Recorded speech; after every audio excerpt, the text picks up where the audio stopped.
दोस्तों, आज हम लोग मैथ्स के कुछ ऑब्जेक्टिव क्वेश्चन के बारे में जिक्र करेंगे जो कक्षा 10वीं से संबंधित है। और यह क्वेश्चन इतना इम्पोर्टेंट है कि एग्ज़ाम में हमेशा लगभग पूछते रहता है। तो चलिए अब हम लोग वीडियो को स्टार्ट करते हैं। लेकिन वीडियो स्टार्ट करने से पहले आप लोग से एक छोटी सी रिक्वेस्ट है कि अभी तक आप हमारे चैनल को सब्सक्राइब नहीं किए तो हमारे चैनल को सब्सक्राइब कर दें और साथ ही बेल आइकन को दबा दें ताकि जब भी हम ऐसा वीडियो अपलोड करें उसका नोटिफिकेशन आपके पास पहुँच सके। तो चलिए अब हम लोग वीडियो को स्टार्ट करते हैं।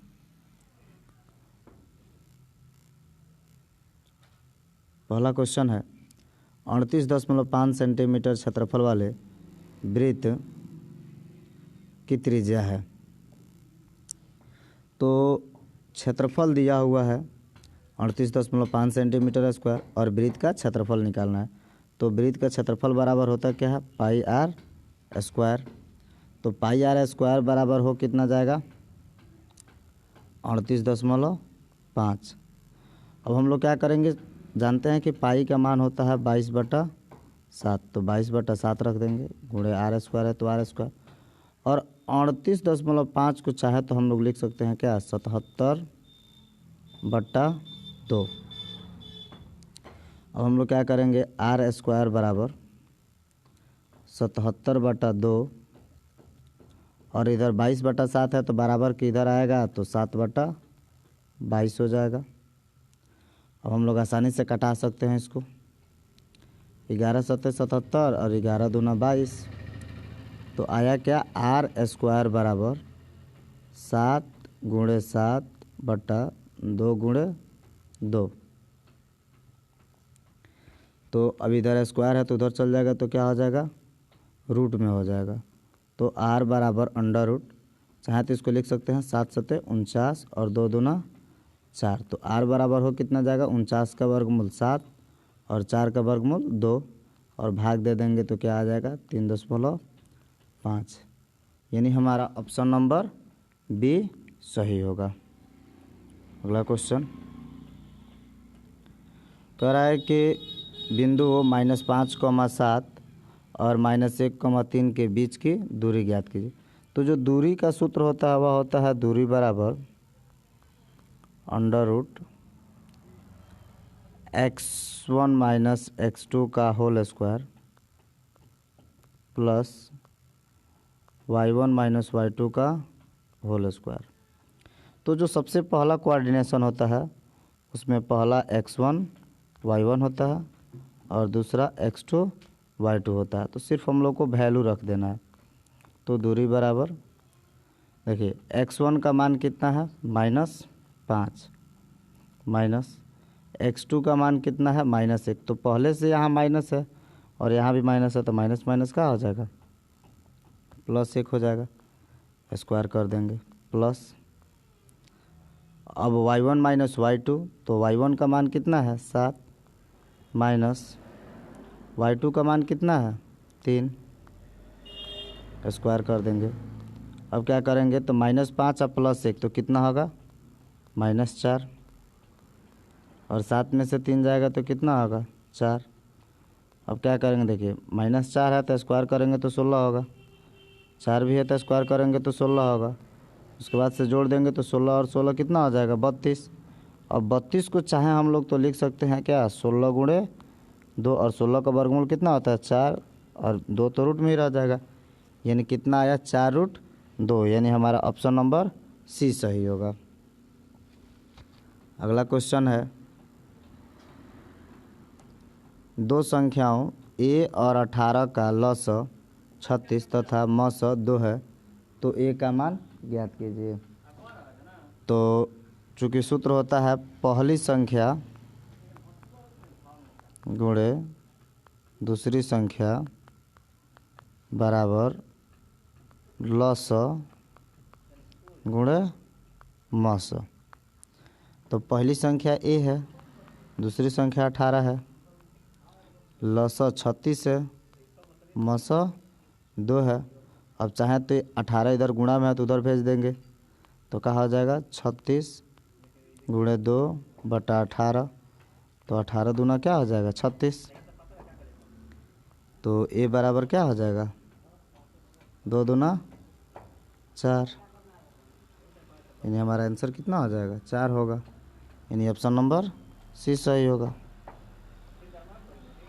अगला क्वेश्चन है, वृत्त के केंद्र से 13 सेंटीमीटर दूर स्थित P से खींची गई स्पर्श रेखा की लंबाई 12 सेंटीमीटर है तो वृत्त की त्रिज्या ज्ञात कीजिए। यानी एक वृत्त है और यह वृत्त का केंद्र है, इससे यहाँ पर स्थित एक बिंदु है जो P है, जो केंद्र से 13 सेंटीमीटर दूरी पर है, और इस पर एक स्पर्श रेखा खींचा गया है, उसको Q मान लेते हैं, जो 12 सेंटीमीटर है। तो हमको वृत्त का त्रिज्या निकालना है, तो हमको OQ का मान निकालना है। तो चूँकि नियम के हिसाब से यहाँ 90 डिग्री होता है, तो यह हमारा कोण हुआ और यह लंब हुआ, आधार निकालना है। तो आधार यानी OQ निकालने के लिए कभी भी हम लोग कोण में से लंब को घटाते हैं। तो कोण का मान 13 है तो 13 का स्क्वायर कर देंगे, माइनस लंब, तो लंब का मान 12 है तो 12 का स्क्वायर कर देंगे।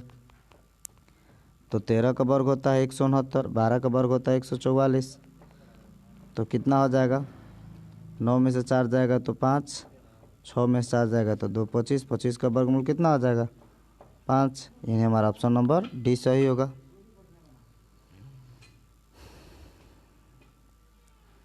अगला क्वेश्चन है 5 नंबर, 5, 15 और 20 के लसा और मसा का अनुपात क्या होगा।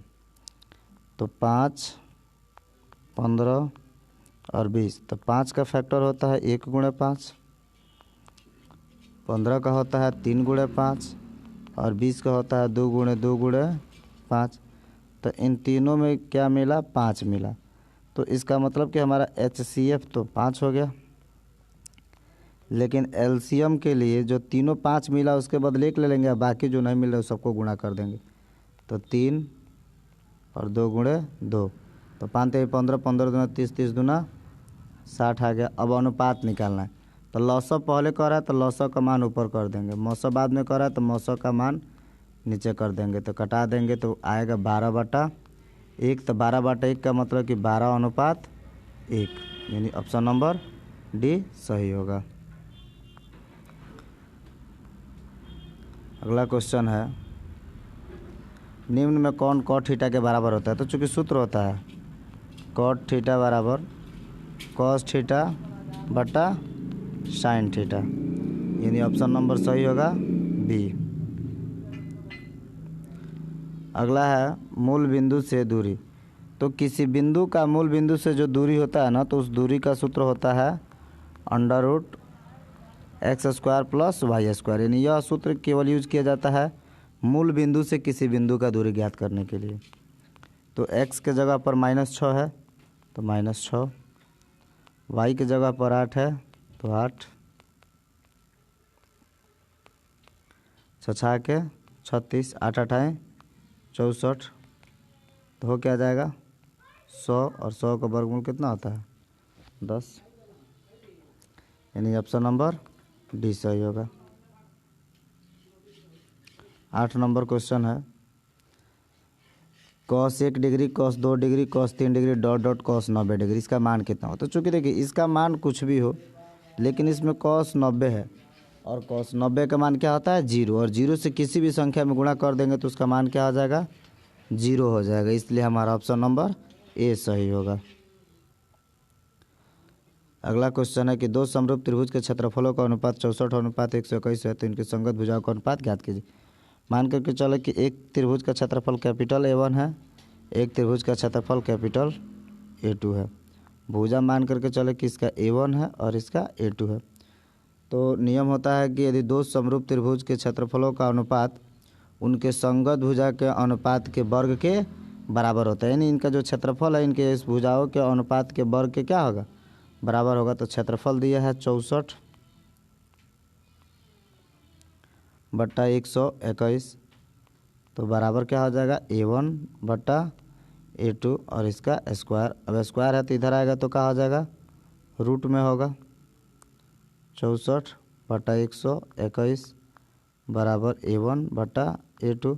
तो 64 का वर्गमूल 8 और 121 का वर्गमूल होता है 11 बराबर A1/A2, यानी A1:A2 का जो मान है वह होगा 8:11, यानी हमारा ऑप्शन नंबर सही होगा ए।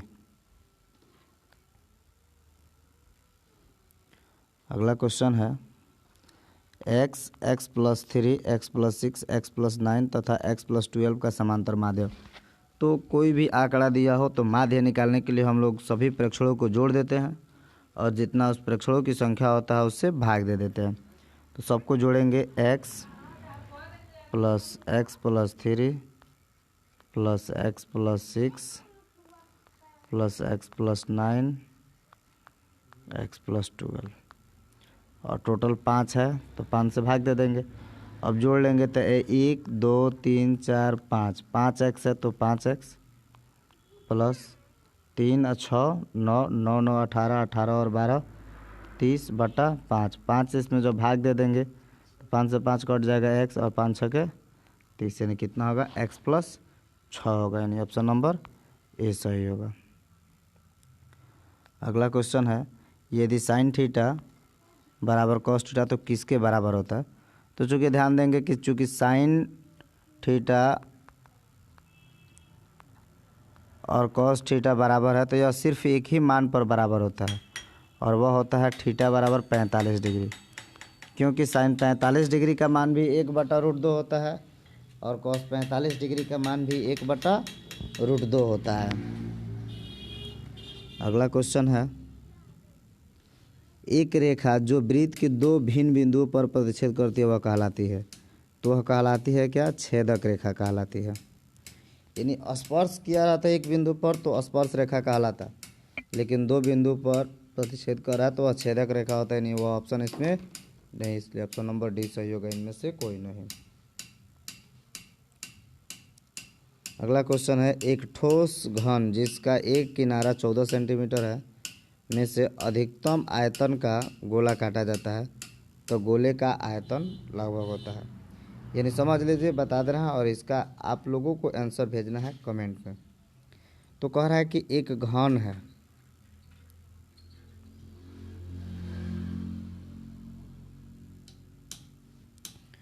अब कह रहा है कि इस घन का जो किनारा है ना वह 14 सेंटीमीटर है। अब कह रहा है कि 14 सेंटीमीटर में से एक अधिकतम आयतन का गोला काटा जाता है तो गोलों का आयतन कितना, माने इसमें एक गोला काटा जाता है। तो ध्यान देंगे कि अधिकतम व्यास वाला काटा जा रहा है, यानी एक ऐसा गोला कटेगा जिसका व्यास भी कितना होगा, 14 होगा।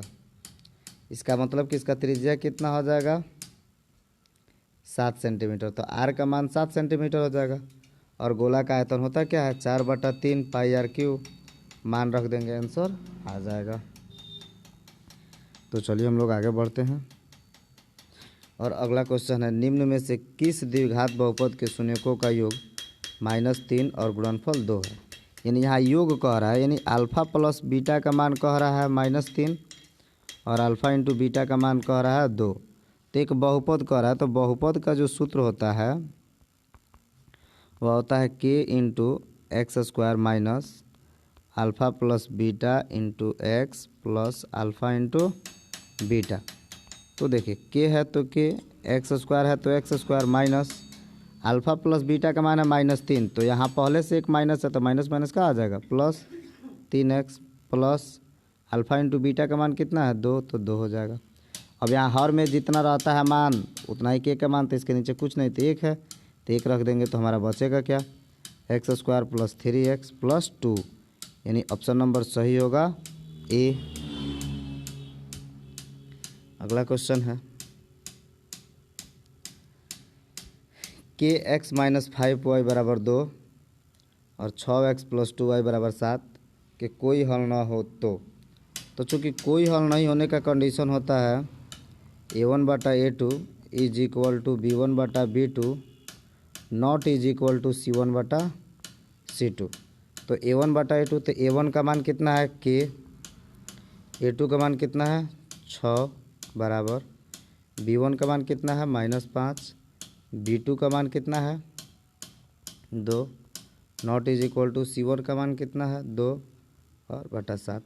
इसमें से कोई हम लोग 2 लेकर हल कर लेंगे तो k में 2 से गुणा करेंगे तो 2k और 6 में -15 से गुणा 5 से गुणा करेंगे तो 6 × 5 = 30, यानी कटा देंगे तो 15, यानी k का मान कितना आ गया -15, यानी ऑप्शन नंबर सही होगा डी। अगला क्वेश्चन है टेन स्क्वायर 60 डिग्री का मान कितना होगा। तो चूँकि सबसे पहले हम लोग ध्यान देंगे कि टेन 60, तो टेन 60 का मान होता है √3। अब इधर मान लीजिए स्क्वायर कर रहे हैं तो इधर भी स्क्वायर करेंगे तो √3 का स्क्वायर कर देंगे। √3 का स्क्वायर कितना होता है 3, यानी ऑप्शन नंबर 20 सही होगा। अगला क्वेश्चन है कि एक समबाहु त्रिभुज की एक भुजा 2 है तो इसकी ऊंचाई है। देखिए एक समबाहु त्रिभुज है और इसका प्रत्येक भुजा कितना है 2a है। तो मान लीजिए लंब यदि हम डालते हैं तो यह भी a हो जाएगा, यह भी a हो जाएगा। तो हमको इसका ऊंचाई निकालना है h। तो h जब निकालेंगे तो कोण स्क्वायर और आधार स्क्वायर दोनों को जोड़ेंगे तो कोण है 2a, तो 2a का स्क्वायर कितना हो जाएगा 4a स्क्वायर। और उसमें से क्या करेंगे आधार को घटाएंगे, यानी जब भी लंब या आधार हम लोग को निकालना होता है तो कोण में से घटाते हैं, और कोण निकालना रहता है तो लंब और आधार को जोड़ते हैं। तो a है तो a का स्क्वायर हो जाएगा, अभी घटेगा तो कितना आएगा 3a स्क्वायर। तो a का वर्गमूल आ जाएगा तो a रूट क्या होगा 3 होगा, यानी हमारा ऑप्शन नंबर 20 सही होगा। अगला क्वेश्चन है कि समीकरण x + 2y + 5 = 0 तथा -3x - 6y + 1 = 0 है। तो इसका बताना है कि अद्वितीय हल होगा, कोई हल नहीं होगा, या अनंत हल होगा। तो सबसे पहले यहाँ पर a1 का मान कुछ नहीं तो 1 है, तो 1, और a2 का मान -3 है बराबर b1 का मान 2 है, b2 का मान -6 है, c1 का मान 5 है, c2 का मान 1 है। तो यह तो कटा देंगे तो 1/3 माइनस में बराबर -1/3, लेकिन बराबर नहीं हो रहा है 5/1 के, यानी कंडीशन है कि a1/a2 तो बराबर है, लेकिन b1/b2 not is equal to c1/c2 है। तो इसका मतलब होता है कि कोई हल नहीं है। अगला क्वेश्चन है 0 और 50 के बीच विषम संख्याओं की संख्या कितनी है। तो चूँकि सम और विषम संख्या एक दूसरे के क्या होते हैं पूरक होते हैं, यानी 0 से 50 तक है तो इसका मतलब कि 25 सम संख्या होगा और 25 विषम संख्या होगा। बट ऐसे मान निकालने के लिए हम लोग अंतिम पद में 2 से क्या कर देते हैं भाग दे देते हैं, और वही जो आता है वो हमारा क्या होता है विषम संख्या होता है, यानी ऑप्शन नंबर 20 सही होगा। और हमारा अंतिम क्वेश्चन है सबसे छोटी अभाज्य और सबसे छोटी भाज्य संख्या का गुणनफल है। तो देखिए सबसे छोटी अभाज्य संख्या 2 होती है और सबसे छोटी भाज्य संख्या 4 होती है, और दोनों का गुणनफल हुआ कितना 8, इसलिए हमारा ऑप्शन नंबर सी होगा। तो फ्रेंड्स यदि वीडियो अच्छी लगी हो तो लाइक कमेंट और शेयर ज़रूर कर दीजिएगा, ताकि जो भी लड़के मैट्रिक परीक्षा की तैयारी कर रहे हैं उनको तैयारी में किसी प्रकार की कोई दिक्कत ना हो। और हम आप लोग के लिए हमेशा ऐसे वीडियो लाते रहेंगे और आप इंजॉयफुल हो करके आराम से एग्ज़ाम की तैयारी कीजिए।